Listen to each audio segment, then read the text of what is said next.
കൂട്ടുകാർക്കും പുതിയൊരു വീഡിയോയിലേക്ക് സ്വാഗതം. അപ്പൊ ഇന്ന് മഷ്റൂം ഫ്രൈഡ് റൈസ് ആണ് ഉണ്ടാക്കുന്നത് കേട്ടോ.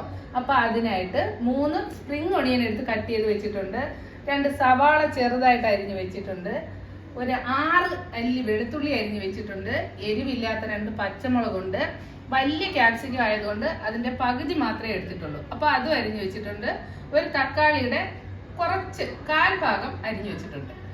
നമ്മുടെ ഫ്രൈഡ് റൈസിന് ആവശ്യമായിട്ടുള്ള മഷ്റൂമും അരിഞ്ഞു വെച്ചിട്ടുണ്ട്, 200 ഗ്രാമാണ് എടുത്തിരിക്കുന്നത്. അങ്ങനെ നമ്മുടെ ജീരകശാല അരി 1.5 ഗ്ലാസ് ആണ് എടുത്തേക്കുന്നത്. അത് നേരത്തെ തന്നെ വെള്ളത്തിലിട്ട് വേവിച്ചിട്ട് ഊറ്റി വെച്ചേക്കും. അപ്പൊ വെള്ളം എല്ലാം വാർന്നു പോയിട്ടുണ്ട്. അപ്പൊ നമുക്ക് ഇനി ഇത് ഉണ്ടാക്കുന്നത് എങ്ങനെയാന്ന് നോക്കിയിട്ട് വരാം.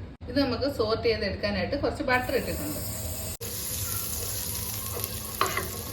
ഇതിലേക്ക് വെളുത്തുള്ളി ഇട്ട് കൊടുക്കാം.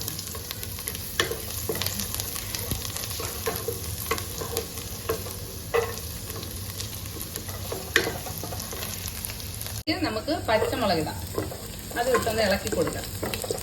ഇതിലേക്ക് നമുക്ക് സ്പ്രിംഗ് ഒണിയൻസും ക്യാപ്സിക്കവും കൂടെ നന്നായിട്ട് വീണ്ടും ഇളക്കി കൊടുക്കാം. ഇത് ജസ്റ്റ് ഒന്ന് വാടി വന്നാൽ മതി കേട്ടോ. ഇനി ഇതിലേക്ക് നമുക്ക് അരിഞ്ഞു വെച്ചേക്കുന്ന ഉള്ളിയും നമ്മുടെ തക്കാളിയും കൂടെ ഇട്ട് കൊടുക്കാം. എന്നിട്ട് വീണ്ടും നന്നായിട്ടൊന്ന് മിക്സ് ചെയ്യാം. അപ്പൊ ഇതെല്ലാം കൂടെ ഒരു ചെറു തീയിൽ ഒരു 2-3 മിനിറ്റ് ഒന്ന് നന്നായിട്ട് ഇളക്കിയതിന് ശേഷം നമുക്ക് മഷ്റൂം ഇതിലേക്ക് ഇടാം. എന്നിട്ട് വീണ്ടും നന്നായിട്ടൊന്ന് ഇളക്കി കൊടുക്കാം. അപ്പൊ നമ്മുടെ മഷ്റൂം ഇട്ടിട്ടുണ്ട്. ഈ മഷ്റൂം ഒന്ന് ഇച്ചിരി നന്നായിട്ടൊന്ന് വേവണം. അതിനൊരു 5-6 മിനിറ്റ് ചെറു തീയിൽ നമ്മൾ വീണ്ടും ഇളക്കിക്കൊണ്ടിരിക്കണം കേട്ടോ. കൂടെ ഇതിലേക്ക് നമുക്ക് കുറച്ച് ഉപ്പിട്ട് കൊടുക്കാം. 1 സ്പൂൺ സോയാ സോസ് ഒഴിച്ചു കൊടുക്കാം. ഒരു 3/4 സ്പൂൺ വിനാഗിരിയും കൂടെ ഒഴിച്ചു കൊടുക്കാം. സ്പൂൺ കുരുമുളക് പൊടി ഇടാം.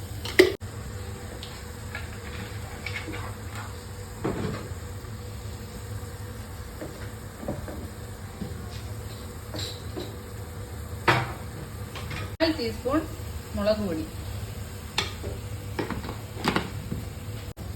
അപ്പൊ എരിവില്ലാത്ത മുളക് പൊടി വേണം ചേർക്കാൻ കേട്ടോ. അപ്പൊ നമുക്കൊരു ചെറിയ കളറൊക്കെ കിട്ടും.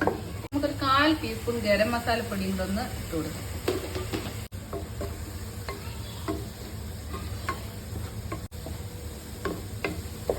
നല്ലൊരു മണമൊക്കെ വരുന്നുണ്ട് കേട്ടോ. അപ്പൊ നമ്മുടെ ചോറ് ഇതിലേക്ക് ഇടാറായിട്ടുണ്ട്.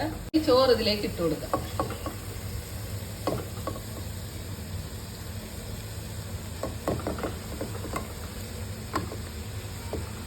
നമുക്ക് മിക്സ് ചെയ്യാം.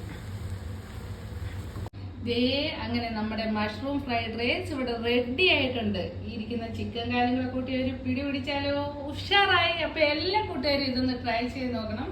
പുതിയ വീഡിയോയുമായിട്ട് വീണ്ടും വരുന്നതായിരിക്കും. ടാറ്റാ.